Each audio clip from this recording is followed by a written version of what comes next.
until he can be Zion. Will that be soon? Because with Zion, the Pelicans are live. And why one Packer thinks the team is not going to give in on their trade demands for Aaron Rodgers. He has a whole strategy. Let's go.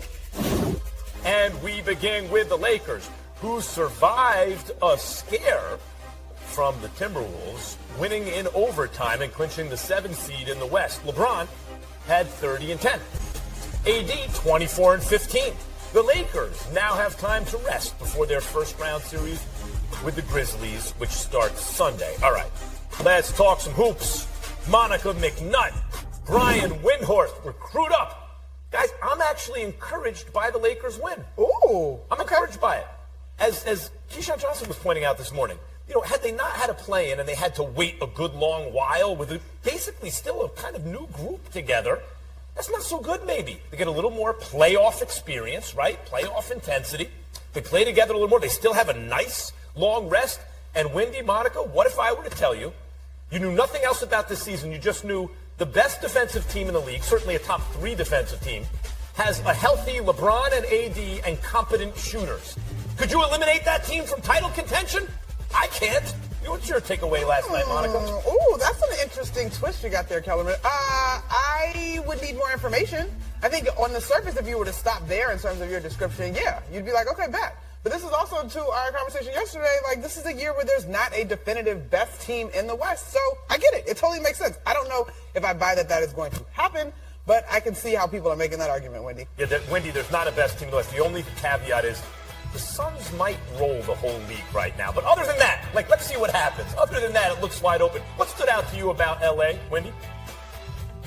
Yeah, I wouldn't say this was an encouraging performance by the Lakers, but it is sort of the reason why you think they got a chance. And that's because even at the worst of times, they defend. And they also have 2 star players who can find ways to get things done. It was not a clean game by either LeBron or AD, but they found ways to get things done. And that's a huge difference-making thing to have in a postseason setting. A lot of people have compared this year's Lakers with last year's Brooklyn Nets. The Nets were the 7th seed in the East, and people were like, oh, they're dangerous, and then the Celtics slapped them out of the playoffs. The difference between that team and this team is that the Lakers defend. And that defense, and I realize the Wolves were not at the best, that defense is what got them into overtime because they were able to get stops. And that defense will hopefully give them an opportunity against Memphis because their offense was not good in this game, and they were not playing an elite defense. Memphis does have an elite defense, and that's what they're going to be facing in the next By the way, without Gobert, I'm really convinced they suspended Gobert because they're better without him. I mean, I'm sorry. I'm kind of I thought they probably. And I by disagree the way, with that. Anthony Edwards had a very bad offensive game. He's a good defender, right? He's a good defender. D'Angelo Russell might look better in this next round. Grizzlies guard, the But not having Gobert killed them yesterday. You think it killed them? Killed? Karl Anthony Towns looked comfortable on offense. Yeah, because here's why. Here's what you're absolutely right. Not on offense, because Karl Towns had to play so many minutes and had to play center and get those fouls. He ran out of gas. If Gobert played, they would have probably gotten more from Towns. But I think not having Gobert cost them the game.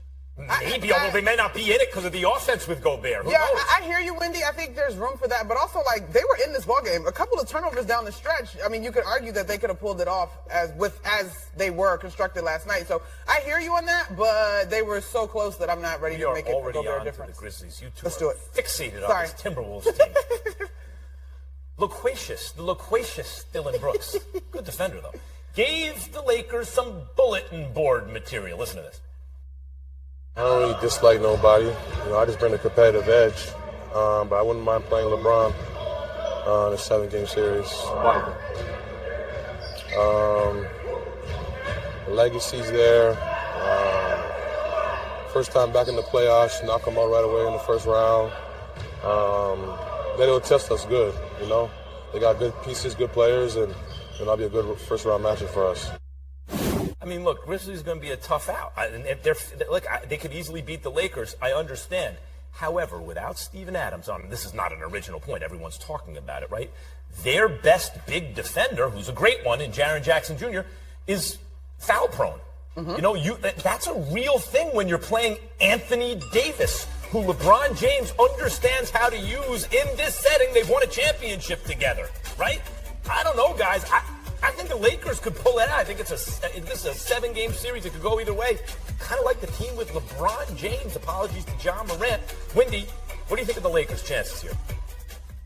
Yeah, you better settle in for 2 or 3 weeks of complaining about officiating, because I think the way some of these games are going to be called is going to be in the spotlight. Last night, the Timberwolves were complaining after the game, and they can point to the fact that I think the fouls in the fourth quarter and overtime were 21-3 in favor of the Lakers. The thing about it is the Lakers draw fouls. AD and LeBron are 2 of the highest volume paint scorers in the league, and Austin Reeves, who now plays big minutes, his primary focus on offense is to get in there and draw contact. The Lakers are designed to draw fouls, and Jaren Jackson, as you said, he subverts. He is Defensive Player of the Year on my ballot. The only thing you can do to stop him defensively is to get him over to the bench because of foul trouble.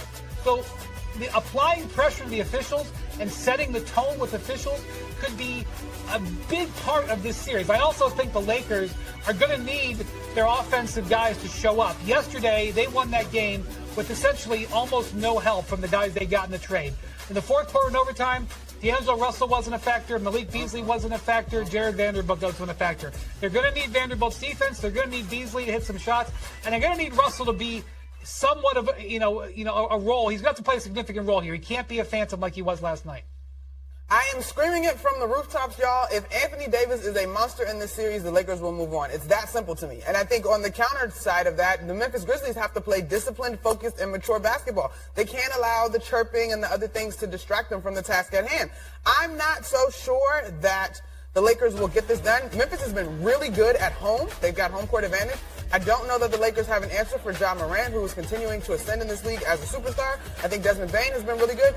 And, yes, in the regular season, there's a penchant for Jaren Jackson Jr. to get into foul trouble. But I keep looking back at their experience last year and wonder, have they grown? Will he be able to stay on the floor? And so, I mean, you can make the case for both of these teams. I keep going back to, and I know this is not a definitive take, but this is how tight the West has been all year long. So I just think we're in for a really good series. I don't mean to reduce it to this, but here I go. Come on, if at the age of 100, because LeBron turns 100 this year, if at the age of 100 he puts Anthony Edwards' pelt on the wall, that might be the best player in the NBA one day. He's 21 years old. If he then follows that up by putting Ja Morant's pelt on the wall, I know they don't guard each other and everything, but in a larger sense, that dude might be the best player in the NBA one day. At this age, and advances in the playoffs? Ooh.